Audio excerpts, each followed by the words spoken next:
to From Stuck to Scaled, Growth Strategies for Small and Mid-Sized Businesses, your guide to navigating growth, transformation, and success in today's ever-changing business landscape. Each week, we'll dive into proven strategies, real-world case studies, and actionable insights designed to help small and mid-sized business owners scale smart, lead stronger, and grow faster. Let's get you unstuck and on the path to sustainable, scalable success. Now your host, Julio Gonzalez. Welcome back to From Stuck to Scaled. I'm your host, Julio Gonzalez, and every week we explore practical strategies, leadership insights, and real-world tools to help small and mid-sized businesses break through barriers and grow with confidence. Today we're discussing one of the toughest transitions for any professional, going from being the expert practitioner to becoming the CEO who sells the expertise. If you've ever felt trapped by the billable hours or unclear of your firm's growth trajectory, this conversation is your blueprint for change. We're talking about business planning, essential KPIs, and the radical mindset shift necessary to scale legal and professional service. Our guest today is Jessica Portalatin, an innovative and proactive business attorney and founder of Portalatin Business Law Firm. Recognized among the top 2.5% of attorneys in Florida as a super lawyer's rising star for 2022 through 2025, Jessica partners with high-growth domestic and international businesses, helping them expand their brands in the U.S.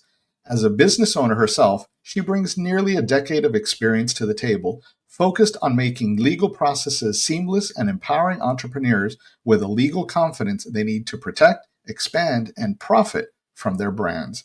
Jessica, welcome to the show. Thank you, Julio. Thank you. I'm so excited to be here. I am happy to have you here. Tell our listeners a little bit about yourself and your business.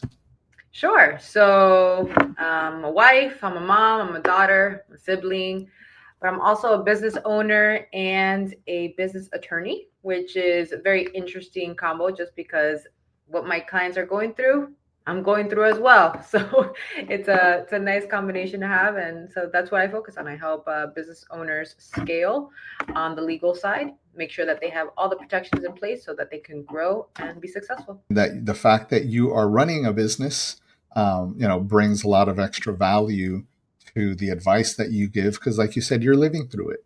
Yeah. What are some of the challenges, just off the top that your customers are going through that you're like, yeah, been there, done that, and this is how I addressed it.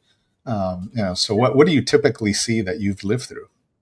Yeah. So some of them are stuck in that they are doing the day-to-day in the business. And so, which is very normal, especially for small business owners and people that are starting off. So they're doing the day-to-day. So let's say a restaurateur, they're in the business, all of that. So it doesn't give them time to step away and say, hey, how can I grow this? How can I open a new location? And what they're looking at is like, well, I don't have enough money to hire someone. But hiring is bit by bit. You're not paying someone a full salary de un golpe, right? In one shot. Yeah. So having that conversation, even though it's not necessarily legal, but that business part, I hear that often. And it's kind of just explaining like, listen, you have to start firing yourself from certain positions so that you can step out and really grow the business. Because right now you're just an employee of yourself.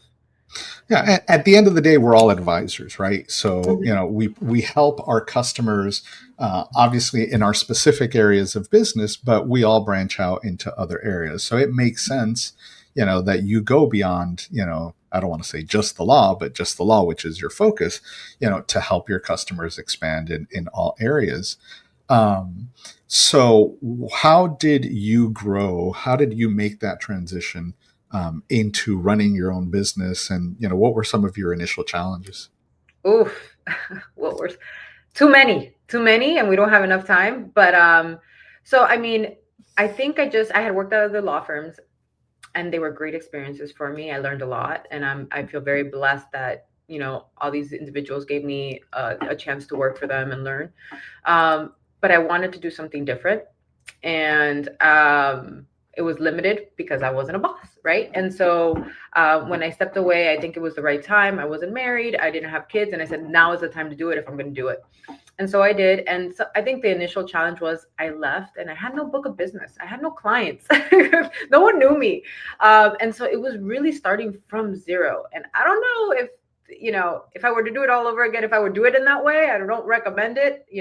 I see some of my colleagues stepping away now after 10 years. And like, yeah, I have so many clients. I'm like, that's a great problem to have. I didn't have that problem. So I really had to network, build a network from zero, grow clientele. And that has a lot of broke moments, being completely transparent, right? And Absolutely. so, yeah, that was a struggle, and just building a brand that people trusted with having not that experience. And so that was very hard at the beginning. Yeah, and the life of an entrepreneur, tends to be, tends to be a roller coaster in general, but financially, it tends to be a roller coaster Yeah, because, yeah, as you're building that book of business, you may have a good client, so a good, revenue opportunity there, and then you go back to nothing, and then you get another good client until you get that book of business more consistent and right. are able to level things out.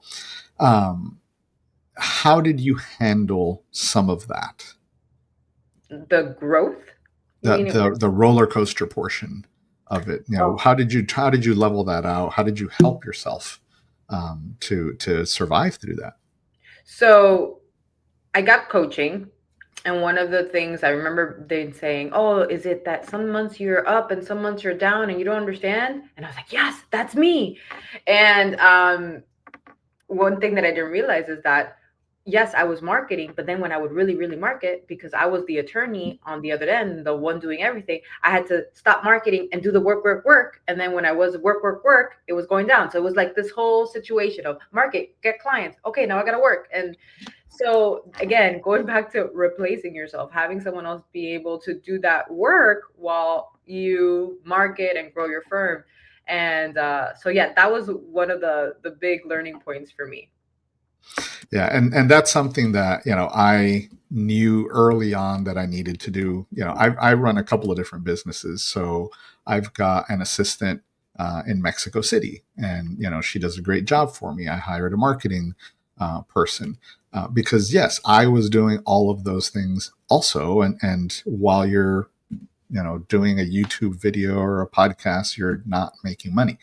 Hmm. So it is important to find those opportunities so that you can continue to run the business and make money while the nitty gritty work gets done.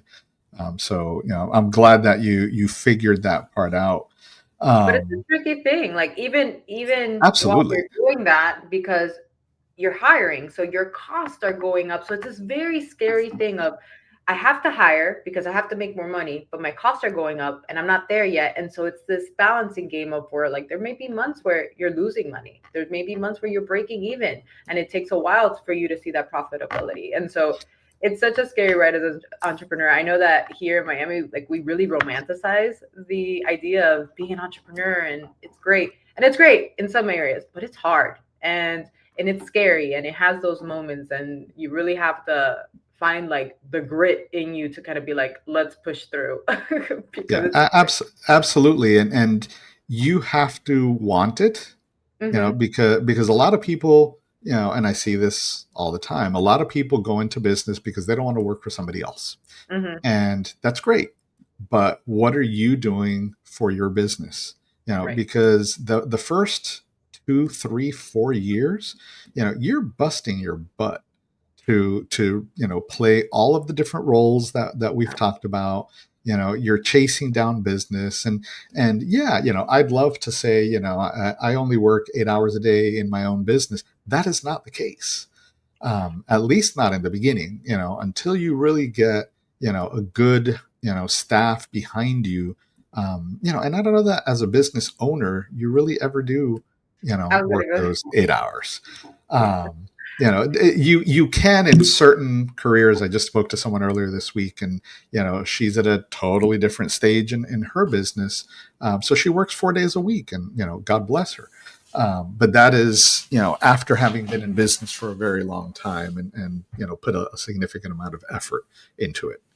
Yeah, and you have to also be ready to be dragged in again, right? Yeah. Because you have a team member. I can't tell you how many attorneys I said, oh, there was a coup, they all left, right? And you kind of have to just jump back in. And that's the thing about being a business owner. You have to like be able to roll up your sleeves, jump in, because it's your business.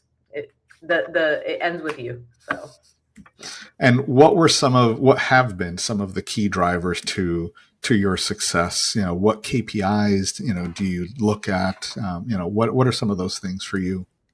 sure. So for each member, we have different KPIs, right? But for example, for our client relations specialist, she's the person that really talks to the client at the beginning, or the potential client, the lead, and sees if they're a good fit, right? And so we have conversion percentages that she needs to hit, but also it takes into account like how many of these leads that came in are unqualified. And then we take that information and we go back to the marketing and we say, okay, why were these unqualified? Why is it not working? So it's kind of like working backwards in a way. Like, okay, and then when I get to me, I'm like, okay, I like this client. Who is this client? What are their features? All right, so let me tell this to the marketing person so that they can look for this person, because this is who I enjoy working with. So it's just making sure. I mean, sometimes it's not pretty and organized, like I'm saying it, but it's just really taking into that information and using it so that it works for you. Like not just having it in a notebook somewhere or an Excel spreadsheet, but like, okay, what does this mean? Okay, my conversions for my intake person is 30%. Why? It was 70%. Oh, because now we're getting SEO leads, because now we're getting cold leads. So it's just knowing why things are happening in your business, it gives you a sense of control when sometimes business can feel like it's out of your control. Yeah. So at a minimum, knowing that information, it's helpful. You can use it to your benefit and you can use it to grow. And I jumped into KPIs, and I talk a lot about business maturity. Um, a lot of business owners will decide, I need these 5 KPIs. Typically they go for 50 and then figure out they need to do less, but I'm going to do these 5 KPIs, and then over time they realize those are not the right KPIs. It takes a lot of growth and analysis to really get to the right types of reports, be it accounting or KPIs. Talk to me about some of that evolution, and how you grew into your business, to where you are today. Yeah. I can tell you that I'm not sure if I have the right KPIs, just like you mentioned, right? So every year we do a business plan and we go through those KPIs. And what I thought last year were the right KPIs were not. I was like, why did we care about this? Why was this important? And now looking at it fresh, like, it's not important. Let's scrap it. Let's give something. Why do we want this KPI? So I can't tell you if my KPIs are right. I can just tell you that we are constantly changing. We are constantly pivoting in everything. And yes, we work on a business plan every year, but that business plan is changed. I can't tell you how many times in that year. It's a living document. Every quarter, my husband and I are sitting down. We're like, did the marketing work? What did we do this month? Do we have to adjust the numbers? Okay, so now what is our run rate for the year? Because all that changes. And so I know that a lot of people do this business plan when they first start off, they put it in a drawer and they never see it again. I was that person when I started off. And it wasn't until I really learned to make that shift from like attorney to business owner that I'm like, oh, this is an important document. I need to have this, and I need to see it often so I can see, are we on track? Are we doing what we said we were going to do? So I don't know if that answered your question, but I don't know if I have the right KPIs. No, I that is the right answer, because you're continuing to test your measures, and am I measuring the right things? Am I looking in the right areas? So yes, that is the right answer. And I want to go back to your strategic plan, because yes, and did it too. You come up with this beautiful 10, 20, 30 page strategic plan that is just not workable at all, total pie in the sky, and you stick it in the drawer. And what I tell my customers, and I do this in every aspect of my business, is I try to be practical. Your strategic plan can be 10 bullet points on a sheet of paper. It doesn't have to be this Harvard Business Review document. What are you going to do? How are you going to do it? What goals do you have? It can be as simple as that, just something to guide you, in the execution of your business. So Yeah. what did your second business plan look like? Ah, okay. So my first one, I don't even remember. I think we were doing that whole fancy thing. That was back when we started off. I started off with partners. They didn't last long. I was It by the end happens. of year one, it was just me. Um, and so I don't think I worked on a business plan again until I went to have my baby. And it was, my husband at that point was trying to help me out. I was a team of one, and I was pregnant. I did not know what I was going to do because I was a team of one. And my husband said, it's okay, give me all the non-legal, you take the legal, we got this. And because we had to do that, we had to put in writing, okay, what's our plan? Like, how much do we need to make at the end of the year or want to make at the end of the year? How many clients does that equal? Who sends us that client? Okay, so this is our marketing plan. And it's as simple as have coffee with this type of person, eight of these people a month. It's really that simple. We really have not dumbed it down. Our things are bullet points, like you said, or charts. Like I love charts. So I say, okay, I need to bring in these many leads to have these many clients. And I see it right next to each other. And I'm like, okay, so that's our conversion rate. And so it's very simple. It's very straight to the point and it's very practical. That is my business plan now versus the original that was like, well, Jessica has experience in corporate law. Da, da, da, da, da. No one cares, nor did I. So now it's very practical and straight to the point. And that is the fact. No one really cares, right? Unless you're going out for funding somewhere Correct. along the line, then at that point, yes, you need to have that, pinky up strategic plan and all Yeah. that fluff in there. But when it's you, what are you going to focus on? And you need that constant reminder. You need to put that business plan kind of up everywhere. You put it on the refrigerator, you put it, on the back of your monitor, so that you're forced to look at it at all times. And that's what keeps you on track. Yeah. And it's Um, hard because you're not going to always stay on track. When you look back, you're like, damn, I didn't have those coffees. Why didn't I? Why didn't I find that important? Right? What took me away from that? Was it because I was doing contracts? Okay, so then I need to fix that. I need to adjust. So having that constant look back is really, really important. yeah, absolutely. And what about the transition to when did it really click that you're a business owner? I guess Mm, is my real question. yeah. I think it was when I started to get that coaching. So I was at a crossroads. I said, am I shutting down this business and going back to be someone's employee, or am I giving it another shot? That was the point I was at. It had been a couple years. I didn't feel like I knew what I was doing, or it wasn't. I was working so hard, but I wasn't seeing the results. And so I joined a program that's specifically for lawyers and how to run their law firms. And my eyes were so opened at that point. I was like, I've been acting like an employee. I'm not an attorney. I am a business owner that sells legal services. It's totally different. And that shift happened, I would say like 4 years in. I mean, it wasn't, it wasn't like year one. It took a while. And it took for me to say, I might close down my firm to do this. But it was also very empowering because it made me realize that I don't have to do everything. I have to oversee and build it, but I can hire people that are better than me to do it. I can hire a better attorney than me. I can hire a person that answers the phone better than me. I'm not the best. And so it's very humbling and very empowering too. And so I think that was the shift when I had like that moment of I have to get coaching or I'm shutting down. And I did. And the coaching really just completely shifted my mindset.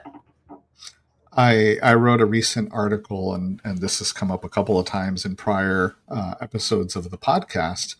The fact that because you as a leader don't know how to effectively delegate, you don't have the right processes and procedures, the right documentation, it's easy to say so and so is not a good employee. They don't know what they're doing. Yeah. When you can ask somebody, get me a glass of orange juice, and you're going to get 5, 10 different versions. Is it fresh squeeze? Did they squeeze it? What types of oranges? Is it Tropicana? Is it some other? Unless you're very specific and purposeful in what you're asking from your employees, you're not going to be satisfied with what you get. Mm-hmm. And that is, to me, a significant part of being a successful entrepreneur, because you can't do it all. And if you're expecting everything to be done, to your specifications, that's great. You better document the specifications. Yeah, absolutely. You saying that brought up something. I listened to a podcast years ago. It was a leadership podcast by a pastor, and he said everything is your fault, right? If an employee is bad, you hired that employee, or you didn't train them correctly. So blaming someone else is not a part of leadership, and that stuck with me so much. And so anytime that I say, okay, this employee did something wrong, did I explain it right? And believe it or not, I give them the benefit of the doubt, because I tell my husband, I'm like, sometimes you don't understand what I'm saying, so you're making me doubt myself. So did I explain it right? Do they have the tools? And so where really was the miscommunication, and breaking that down. One of the things, we're mostly we're a virtual firm. So it's not like the traditional firm where, oh, I brought someone else, why don't you come shadow me? It's different. Yeah. The training is very tricky. And so one thing that we have implemented in our SOPs is like, okay, how to create an invoice. Record the screen. The person that knows how to do it, this is how you do it.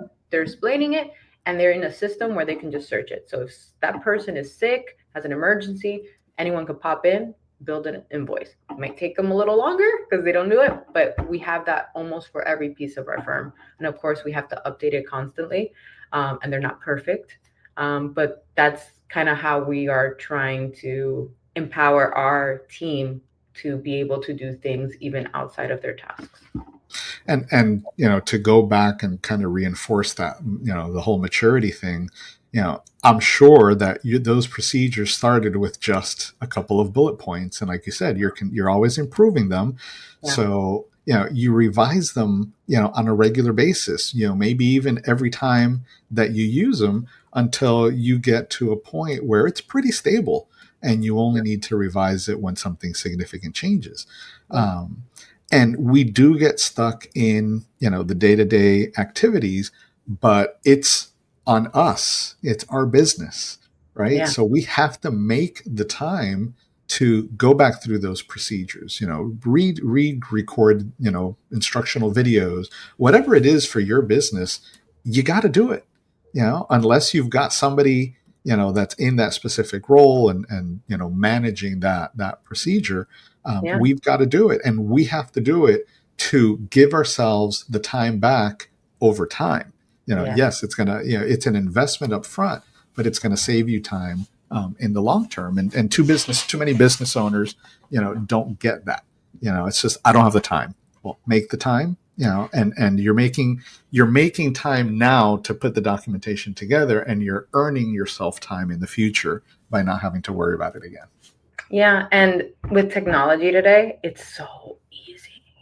Like you mentioned, when I first started, it was a huge Word document that, oh my God, it was terrible, right? And so now it's like, okay, this is how you do a trademark application. If I'm a solo, and I'm doing it anyways, all I have to do is click a button that says record my screen. And guess what? If you have Loom, it even titles it for you, how to do a registration for a trademark.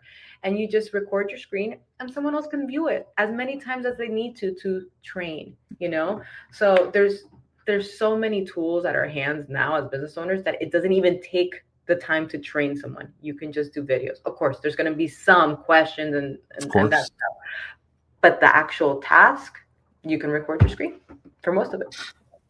So let's touch on a little bit of technology. How much technology are you using in your business, and AI and things like that?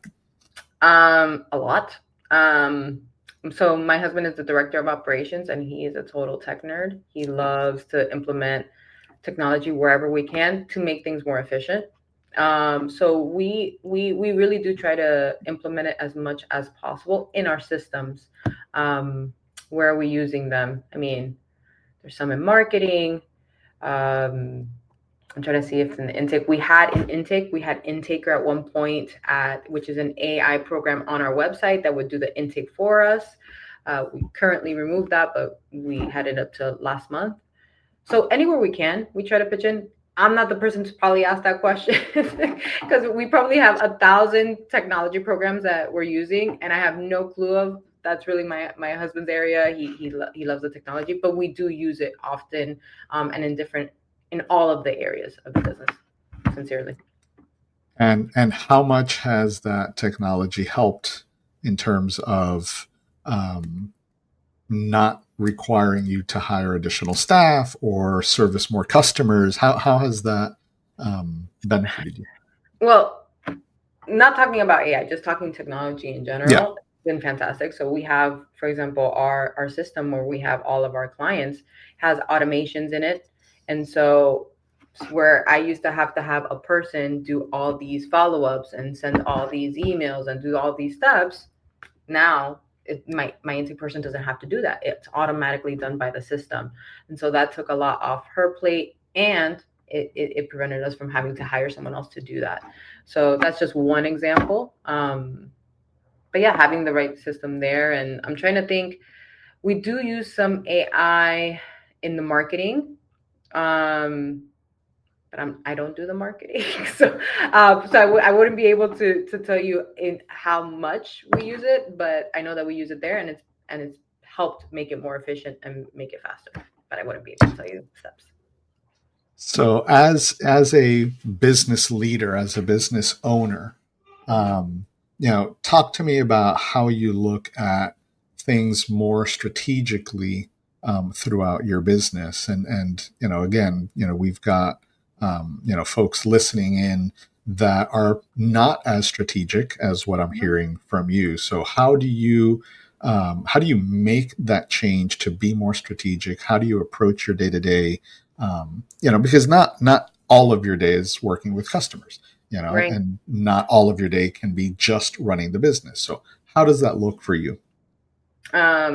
So are you talking more so about how I time manage, or how, because my first thought came in who I want to work with and then working backwards. So for example, I look at my business, I say, all right, who are the best clients we have? And I know we touched on this earlier. Who sends us that client? Okay, so then this is going to be my target for connecting. And guess what? I don't spend time connecting with all these other professionals. Maybe if they ask me for a meeting, I'll say yes, but that's not where my energy is going. I'm Right. focused on where is this professional. So for example, we work a lot with branding agencies.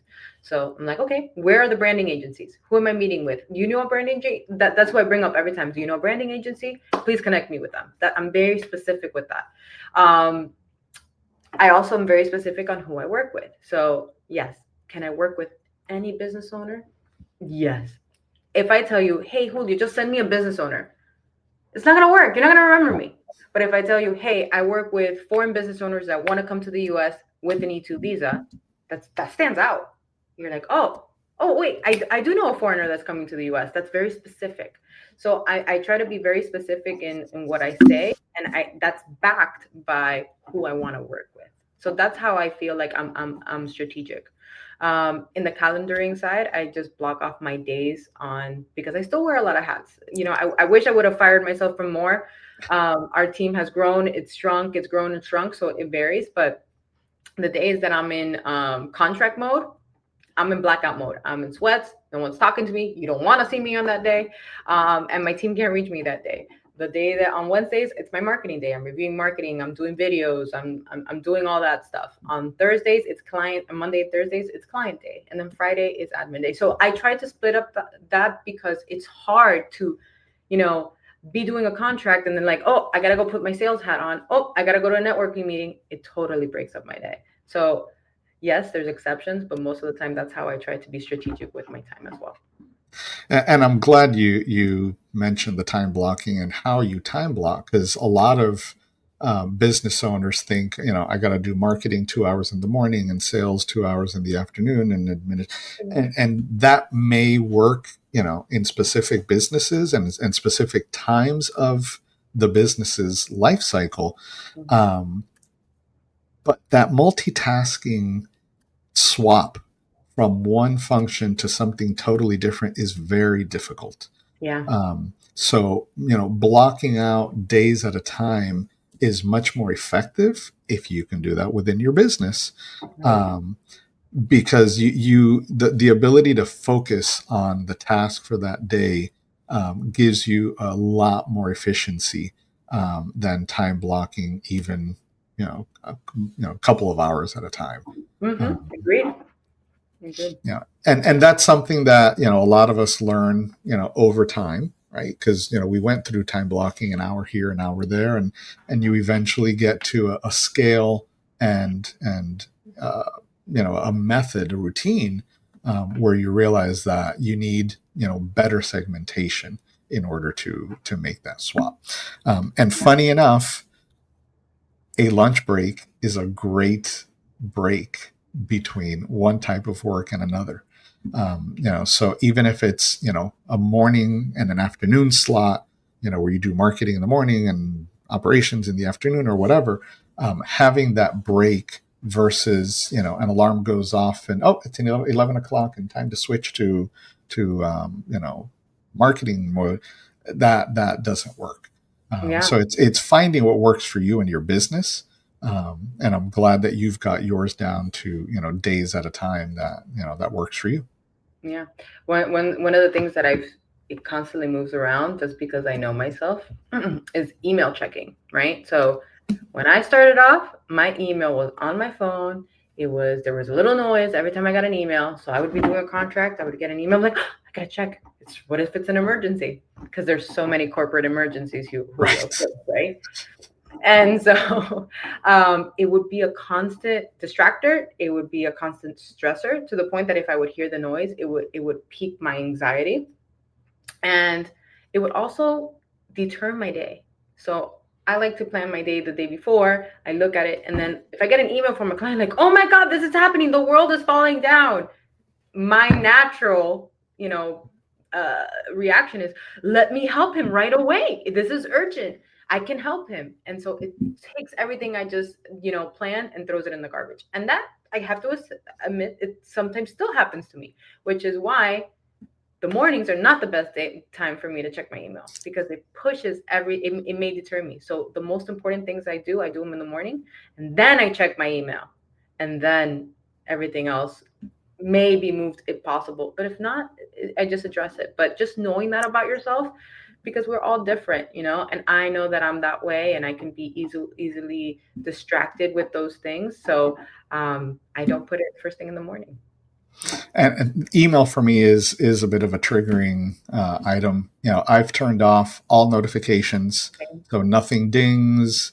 The little bubble that shows up on the app that says how many emails you have, that's turned off. But I'm sitting here, and out of the side of my eye, I'm seeing stuff moving, and I know that that's email coming in, and it's just like, so yes, I do need to continue to work on that, because email is just a terrible distraction. And there's nothing, very, very, very few things that you're going to get an email that really need your attention that moment. And we just all need to learn that. But those of us that came from corporate environments, you have to stay on top of your email, and that's what's drilled into you. And it's a huge challenge for a lot of people. Yeah. And I recognize that in myself. And that's why I turned that off, took it off, the little bubble as well, no sound. So if I'm working, I'm working, and that's just what it is. You have to learn these things and just adapt. I am with you. So, Jessica, as you know, no one leaves the podcast without providing some actionable tips that our listeners can implement today. And I know that you've got some great things for startups or new businesses. So what can you recommend our listeners to take action on today? Yeah, and the tips I'm going to give you, yes, they're as an attorney, but they're also as a business owner. My husband and I are right now opening a new business, and we are taking these steps ourselves, right? So it's not that I'm not implementing these myself. So I want to share what I what I do, because I see the value in it. So the first one, the business plan, like I said, so important to put your ideas on paper. And as you're putting them on paper, you'll be able to, first of all, find a guide, a path to where you're going instead of just shooting and trying things. But it also helps you find the holes in your story and in your plan. So when you write it down, you're like, wait, I have to meet with how many people to do this? That I don't have that many hours in the day. So it helps you find those holes. And then it also gives you realistic expectations. Like, I want to make $4 million in the first year. Maybe you can, but do the numbers. How many clients do you need for that? And see if it works for you. So business plan, first thing. I would say next, if you're building something, an app, or if you have a great idea, make sure you have the right contracts in place. So NDAs for any developers, for any potential investors, or anyone you're talking to. Like if you're talking about your idea and it's a very original idea, make sure you have them sign an NDA. It's not always the funnest thing to do, right? Like it's not cute and romantic, but you want to protect your idea. You don't want people to steal your idea. And also, if you are working with a partner, even if they're your spouse or your brother or your mom, have an operating agreement or a shareholders agreement. This is what protects these relationships. If you value these relationships, you want to have this contract so that things are clear, expectations are clear. And also, is particular with operating agreements, is really cool because you could include in here like, okay, if I get in a car accident and I'm incapacitated, who's making the decisions? Is it just you, or am I allowing someone else to vote on my behalf? Like those things happen. This is life. So you want to make sure that those things are in there. Okay. And then last, I would say clear and register your trademark, your brand, right? So if you have this wonderful name for a business, first thing you need to do is do a thorough trademark search. Okay. That doesn't mean just go on Google and look at it. No, it involves a little bit more than that. But clear your name, make sure that no one's using it or something similar so that you can grow with your brand. Okay. And then once you've cleared it, register it. Make sure you register it right away so that no copycats can take it later on. Okay. I would say those are my 3 big tips. Again, those are things that we're implementing right now as we speak. And so very, very important. And to reinforce your comment there on your trademark, a lot of businesses don't realize that they could, and even should, get their businesses trademarked. There's a lot of opportunity there. It is. So, we incorporate ourselves and then all of a sudden, oh, look, there's another, and another, which was an opportunity for us to generate some additional revenue. So I'm glad that you brought those up. Yeah. So Jessica, thank you very much for sharing your powerful journey from lawyer to entrepreneurial CEO. Your experience underscores a universal truth of every business owner that you can't scale what you do not measure, and you cannot lead without a clear plan. If you're a professional stuck trading time for money, take Jessica's advice, find your CEO numbers, create a plan, make that crucial mindset shift. That's the only way to truly scale. Thanks again to Jessica Portalatin. If you've enjoyed the episode, subscribe to From Stuck to Scaled and share it with a leader who needs to hear it. I'll see you next time. Thank you, Julio. This was so much fun. You've been listening to From Stuck to Scaled, growth strategies for small and mid-sized businesses, produced by Optocution LLC. For more information, tools, and resources, check out our website www.redefinepossible.co/podcast.